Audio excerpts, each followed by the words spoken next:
मथुरा राज्य में उग्रसेन नाम का एक राजा था। उसने अपनी पुत्री देवकी का विवाह वासुदेव नाम के युवक से तय किया। देवकी का भाई कंस, जो कि बहुत ही क्रूर, दुष्ट और निर्दयी था, देवकी से अत्यंत प्रेम करता था। इसीलिए विवाह संपन्न होने के बाद कंस स्वयं उसको छोड़ने ससुराल गया।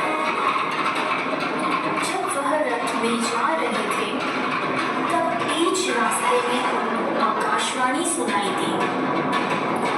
हे दुष्ट कंस, तूने इस धरती पर बहुत पाप किए हैं, इसलिए इस धरती पर से तेरे पाप नष्ट करने के लिए देवकी का 8वां पुत्र जन्म लेगा और वही तेरा विनाश करेगा।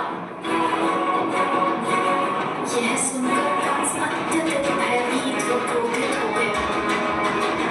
वह बीच रास्ते में से ही रथ को वापस मथुरा ले गया और देवकी और वासुदेव जी को बंदी गृह में डालकर बंदी बना दिया। समय बीतता गया। कुछ समय बाद देवकी की पहली संतान हुई। जैसे ही कंस को इसकी सूचना मिली, कंस ने देवकी की संतान को मार दिया। यह उसके अत्याचार की शुरुआत थी। इस प्रकार कंस ने देवकी के 7 पुत्रों को उनके जन्म के तत्काल बाद ही हत्या कर दी।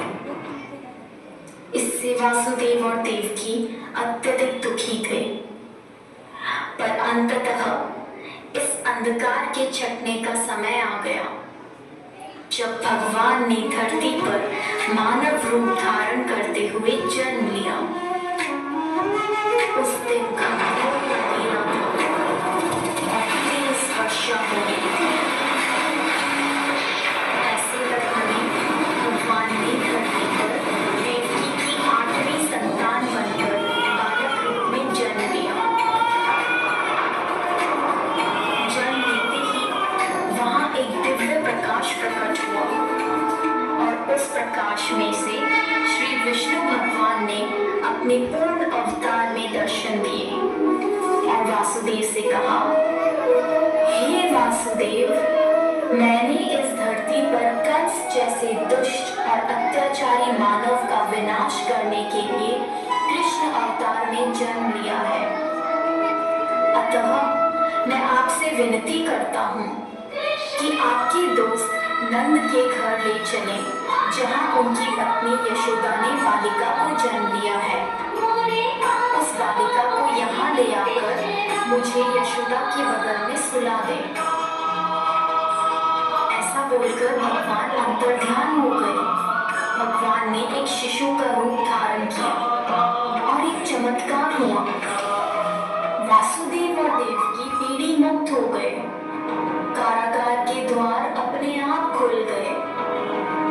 जेल प्रहरी गहरी निंद्रा में सो गए और ऐसे समय वासुदेव उस बालक को लेकर नंद के घर चल पड़े।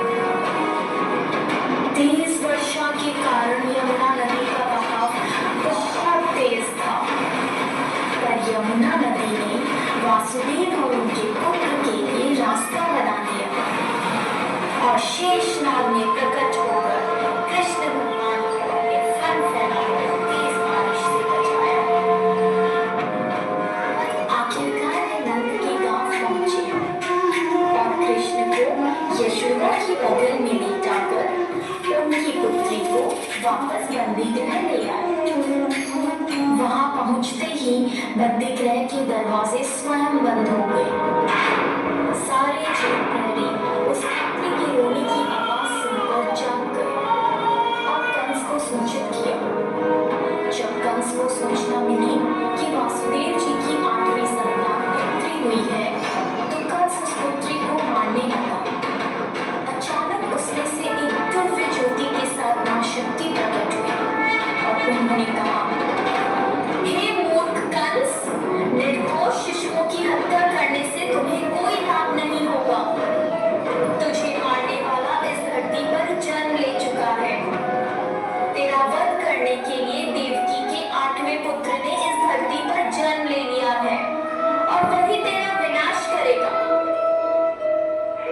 कहकर वह दिव्य शक्ति लुप्त हो गई।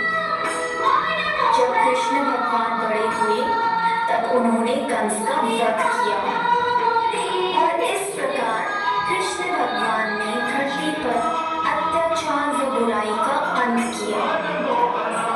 इसीलिए हमेशा प्रत्येक भाद्रपद की कृष्ण पक्ष की अष्टमी को जन्माष्टमी के रूप में श्री कृष्ण का जन्म दिवस मनाते हैं। जय श्री कृष्ण।